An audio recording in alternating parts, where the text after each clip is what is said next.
Hey guys, Huju here. The purpose for this video is obvious. What's in the box? That's right. I went and bought me a new airplane. Well, new relative. Those of you who actually watch my channel, and I don't have a large number of watchers, but those of you who do will know that all the RC planes that I have, they're really not the latest planes that have come out. Usually what I buy is a little bit older, on the verge of discontinuation. This is no different, but it's a new airplane right from the factory. And an obvious clue as to what it is the logo, the Dynam. So you know this much, it's a Dynam airplane. But first, let me take a sip of coffee here. First, before we get to that, I have bought a used airplane. I never thought I would do it, but I have gone out and done it. I have bought a used airplane.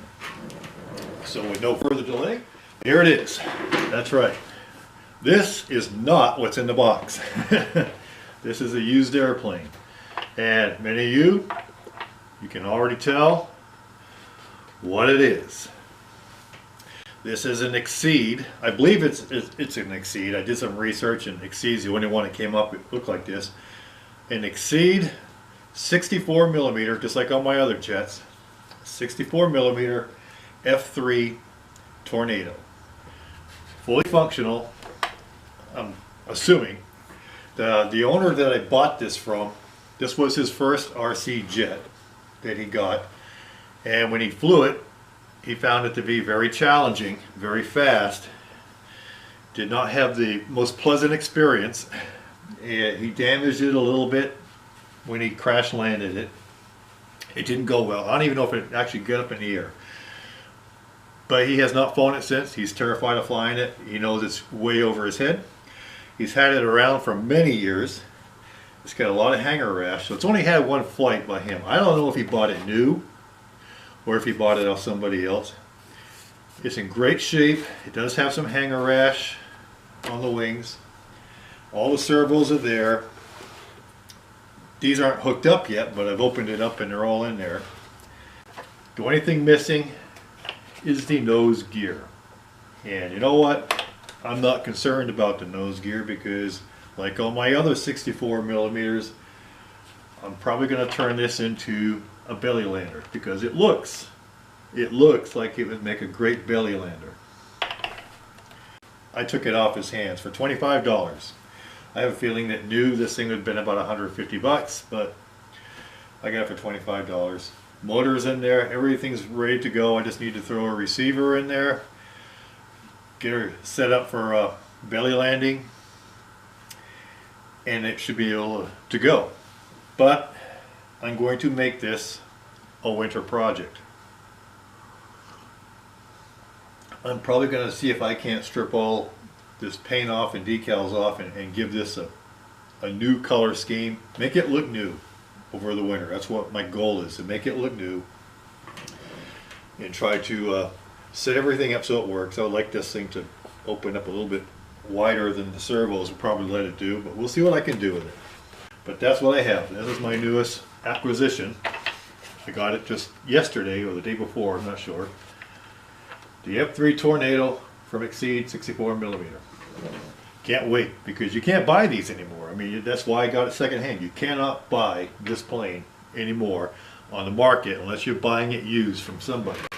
This is the first new airplane that I have purchased in probably nearly a year. I don't buy a lot of planes. You know, I have one rack over there in the corner.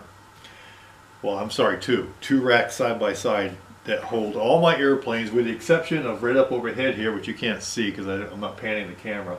Is my FMS P51, the big 1450 millimeter red tail. That's hanging up. This one is probably going to be a hang-up plane too. This will make 12. I really don't. I might get a couple other airplanes in the future if I have room for them. Room is a big problem around here. I don't want to turn this basement into an airplane museum because this is my wife's basement too. So the time will come where I'll have to I will replace them through attrition. More than likely through attrition. I probably won't get to sell them. They'll probably end up debris in the field and get thrown away. I might save the parts. But anyway, back to this airplane right here. What is it? Well, how about this? How about this? There we have it. So here it is. The Dynam Waco. The YMF 5D. And now, it's called a Waco. I really like saying Waco. I don't know why. Waco just rolls off the tongue a whole lot easier than Waco does. And Waco sounds kind of corny for a name of an airplane. But I did look at a video that was put out by the company that makes the airplane as a factory tour. And they said it was Waco. Got to go with what it's really called, as much as I dislike the name. So it's a Waco. What I got is a red version here. And we're going to open it up here in a couple minutes, take a look at it. It is a 1270 millimeter wingspan. It's a 4S battery system. They recommend 2200 milliamp hours. Most people I see on the videos say that is way too light of a battery and it makes it tail heavy and you have to put a bigger battery in it. Some go up to 4000 milliamp hour batteries, and that's fine. I've seen some people actually do well with a 2200 milliamp hour battery, and they just maybe add a little bit of weight to the nose and it flies well. Alright, now we're going to take a look at the inside. One of the things you'll notice about the Waco the Waco model, or any of the Dynam models, I'm sure, is when they box them, they box the components within boxes inside the main box that you get. Now, it doesn't come with the notes on here. When I opened this up and inventoried it, I wrote these notes on here. So in this box here, of course, these are the upper wings. The upper wings come in two parts, or two halves, the left and right wing. Also, the tail surfaces are in here, you know, the horizontal and vertical stab. This larger one here, it's not even a full box, it's just a cover. I lift it up there and you'll see it has the fuselage in it. These other ones are boxes. This box here has the wheels. It has the entire wheel strut assembly inside here, plus hardware for mounting the struts to the wings. Has the windshields. It has all the accessories, the spars and everything. I was concerned when I saw this section here with that bag, because it was with this box in here, the cover on, there was an empty space. I said, oh, I hope they didn't forget to put something in there. So I had to go and replay the video from I guess he calls himself Pilot Robert, but Pilot Robert and Captain Blash, when they unboxed theirs, I had to go watch their unboxing just to verify that there was an empty section here, and there was, so I feel better about that. So I'm not going to get into really unboxing everything here and opening everything up, because they just did that in their video. If you go to Robert and Captain Blash's video, it's only a few weeks old. They unbox everything and separate it all out, and almost they lay out the airplane as it would be assembled, so you'll get a better image of that than I'm going to give you here. So here I'm just going to show you a few things. What I will pull out is the fuselage. I'm not going to unbag it at the moment. I could, but I'm going to put it back in the box when I'm done with it. This is the fuselage, and it's got the hatch on it for, I don't even know if you can see that. There you go. It's got the front seat is the hatch for where the battery compartment is.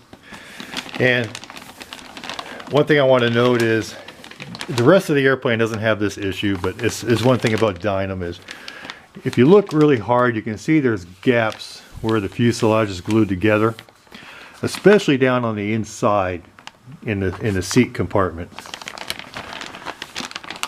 There's a little bit of separation down in there. Not much. It's already dried that way, so I'm thinking I can either fill it if I want to go that far. I have access in here, but if I want to go that far, I can fill it, or I can just take some black electrical tape and just go right over it and hide it. That's no big deal there. There's a little bit of imperfections in the cowl where it's glued, but that's not a big deal either. It actually is in remarkably good shape. I really like this. There's not a ding on this, not a ding on here at all. It's already got the servos inside, and it's got the rods back here. You got 2 rods for the elevators. There we go. 2 rods for the elevators, a rod for the rudder, and inside is another control arm for the tail wheel. I just have to remember how this thing goes back in when I put it back in the box.